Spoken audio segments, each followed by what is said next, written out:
warahmatullahi wabarakatuh. Waalaikumsalam warahmatullahi wabarakatuh. Perkenalkan, nama saya Ati Kurniawan dari kelas KIA 5A. Ini saya akan mempresentasikan hasil dari tugas telah materi PAI dari kelas 7 sampai 12. Di sini saya mengambil materi kelas 8, yaitu materi fikih, materi pelajaran fikih. Materi pelajarannya adalah sholat duha. Nah, standar kompetensi, ada kompetensi inti dan juga kompetensi dasar. Kompetensi intinya itu siswa dapat mengetahui serta memahami pengertian dasar hukum, ketentuan dan hikmah sholat duha. Untuk kompetensi inti, dan lalu untuk kompetensi dasarnya, siswa dapat menghayati hikmah dari sholat duha, terbiasa melaksanakan sholat duha, lalu memahami ketentuan-ketentuan yang ada dalam sholat duha. Untuk bab satunya berisikan tentang rencana pembelajaran atau RPP. Dan RPP itu terlampir di makalahnya.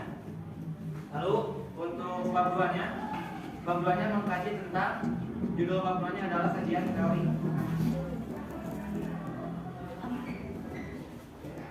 Kajian teori. Jadi di kajian teori ini saya mengambil beberapa bab atau beberapa variabel yang akan saya bahas. Tentunya nyambung saling bersambungan dengan RPP yang sudah ada. Di bagian utamanya adalah pengertian sholat duha. Tentu kan saya membahas tentang sholat duha. Jadi yang pertama adalah pengertian sholat duha. Sholat duha itu berasal dari bahasa Arab, adalah sholat sunat yang dilakukan seorang muslim ketika waktu duha. Ketika kata duha itu secara bahasa adalah nama untuk awal siang hari. Jadi untuk nama awal siang hari. Sedangkan sholat duha dalam fikih adalah sholat sunnah yang dilakukan di waktu duha. Itu mulai pada jenis ukuran tombak atau 2,5 meter atau 7 hasta sampai waktu zawal, atau waktu zawal itu bisa disebut waktu bergelincirnya matahari. Itu untuk yang pertama. Lalu ada yang selanjutnya adalah dasar hukum dari sholat duha. Dasar-dasar hukumnya sebenarnya banyak ya, sumber-sumbernya, cuma ini saya mengambilnya dari dilansir dari NU Online dalam artikel keutamaan dan hikmah sholat duha. Saya Zainul Manibari dalam satu kitab Menit menjelaskan sebagai berikut. Terlebih artinya sholat duha disunahkan berdasarkan firman Allah Subhanahu wa taala. Ini bertasbih bersama yaitu waktu pagi dan petang. Dari Ibnu Abbas menafsirkan sholat isyraq adalah sholat duha. Bukhari Muslim juga meriwayatkan hadis dari Abu Hurairah yang mengatakan bahwa Rasulullah SAW pernah berwasiat 3 hal kepadaku. Puasa 3 hari dalam setiap bulan, sholat duha 2 rakaat dan witir sebelum tidur. Nah, itu. Jadi dasar hukumnya sudah ada dari zaman dahulunya. Lalu untuk seterusnya adalah waktu untuk melaksanakan sholat duha. Waktu untuk melaksanakan sholat duha itu yang tadi saya jelaskan, yaitu mulai dari terbitnya matahari seukuran 7 hasta atau 1 tombak. Kalau dikonversikan ke dalam meter jadi 2,5 meter. Sampai waktu zawal atau sekitaran jam 8 jam 9. Kalau jam 9, 8, jam 9, jam 7 juga bisa sebenarnya. Sampai waktu zawal. Atau kalau mau dikira-kirakan memakai menit, bisa 30 menit sesudah matahari terbit, dan juga untuk awalnya 30 menit sebelum matahari terbit. Kalau untuk akhirnya 15 menit sebelum adzan pokok atau adzan zuhur dikumandangkan. Itu untuk waktu sholat duha. Jumlah rakaatnya bisa 2, 4, 6, 8, 10 dan 12 rakaat. Itu untuk waktu jumlah sholat duha. Tata cara sholat duha sama seperti sholat pada umumnya. Untuk tata caranya yaitu seperti biasa sholat 2 rakaat, salam 2 rakaat, salam 2 rakaat, salam. Jadi untuk misalkan ingin mengerjakan sholat duha 4 rakaat, 6 rakaat sampai 12 rakaat, itu dipisah-pisah, nggak boleh disatuin. Jadi nggak boleh 12 rakaat 1 kali salam, tapi 12 rakaat 6 kali salam. Tuh, 2 kali salam, 2 kali salam, 2 kali salam, 2 rakaat salam. Nah, yang membedakan itu hanya niatnya saja dalam sholat. Lalu yang ada hikmah sholat duha. Hikmah sholat duha itu banyak sebenarnya ya. Cuman di sini saya mengambilnya hanya beberapa. Yang pertama, hikmah sholat duha itu adalah menjadi sedekah semua tulang manusia. Kenapa hikmah sholat duha menjadi sedekah bagi semua tulang manusia?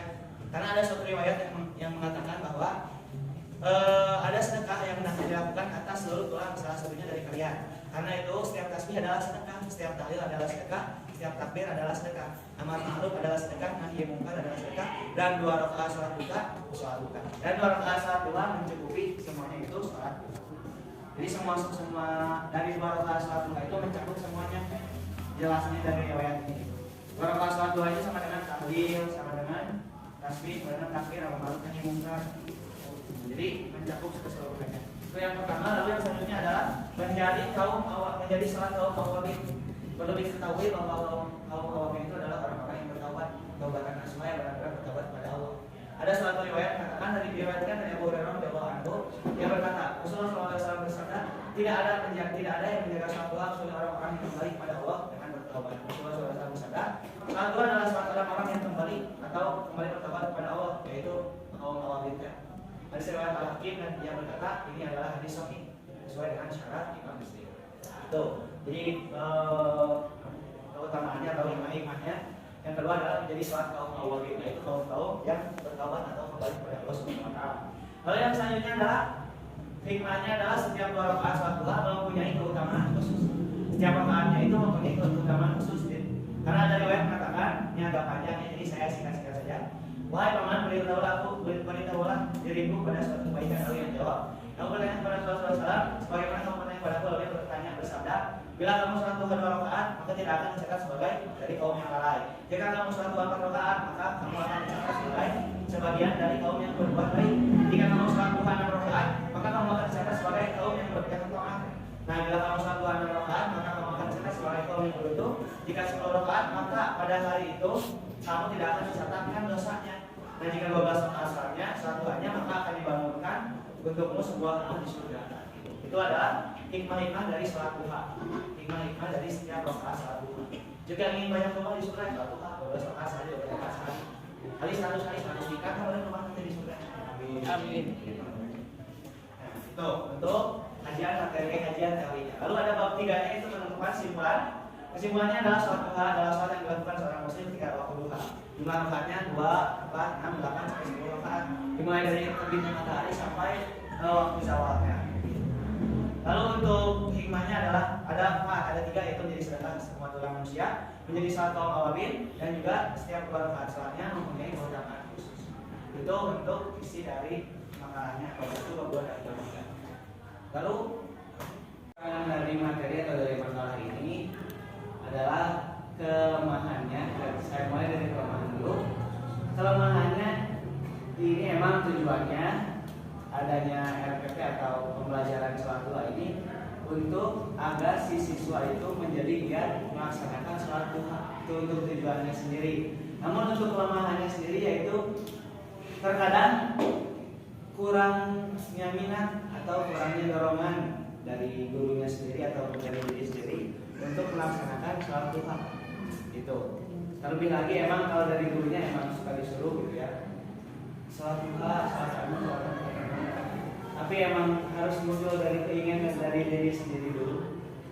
Meskipun awalnya dipaksa, namun lama-lama juga pasti terbiasa, tapi harus tetap ada keinginan dari sendiri untuk kelemahan dan kekurangannya. Kalau keuntungannya apa ya? Keuntungannya kita dapat mengetahui tata cara sholat duha yang belum tahu, terus hikmah-hikmahnya yang belum tahu, hadis-hadisnya, riwayat-riwayatnya, dasar hukumnya, kita dapat mengetahui itu, termasuk bagi kita satu mahasiswa. Rasakan dari saya, mohon maaf bila ada kesalahan karena saya mengerjakannya dari jam 1 malam. Nah, sekian. Assalamualaikum warahmatullahi wabarakatuh.